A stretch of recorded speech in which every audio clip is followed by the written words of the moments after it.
One of the stories that I shared with Pete Vargas and 10X stages for Great American Speak Off is this: when the president walked into a room, he saw there was a couple of us in there, and he looked over at the meet and greet that he was scheduled for, and it was an older gentleman.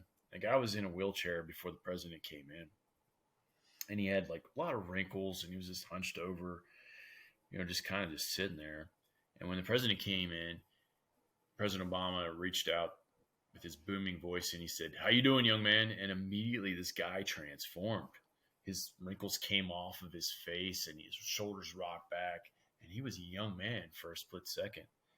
And I got to see that you don't have to be the president of the United States to make this happen. But I got to see somebody being impacted by a positive leader, where a recognized leader recognized someone else.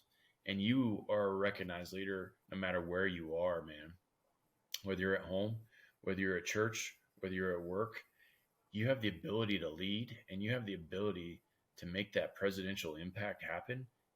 And I think that's something that a lot of people miss. They feel that they don't have the power, but they do. It seems like for me, what I find interesting, pretty much everyone you described, that seems to be a pretty high level of selflessness or, that. Yeah. But then coming from, I wouldn't think of that coming from a military, like that. If I think of like a general or something, I'm not thinking of a selfless guy who's being very kind to people below him. Maybe that's wrong. What would you think is that like a important part of being a leader, or what are kind of the Yeah. qualifications? Well, I think the most important part of being a leader is communication. The best leaders that I've seen have always been able to communicate effectively.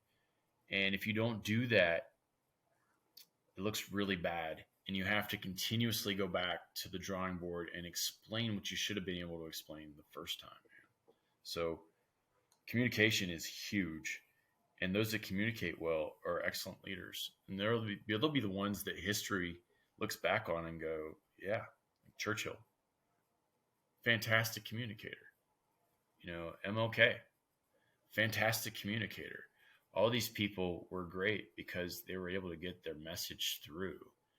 And whenever the message is easy to grasp and get behind and understood, more people are willing to work for that end state. And then things happen. You can change the world being a good communicator, and that's the number one attribute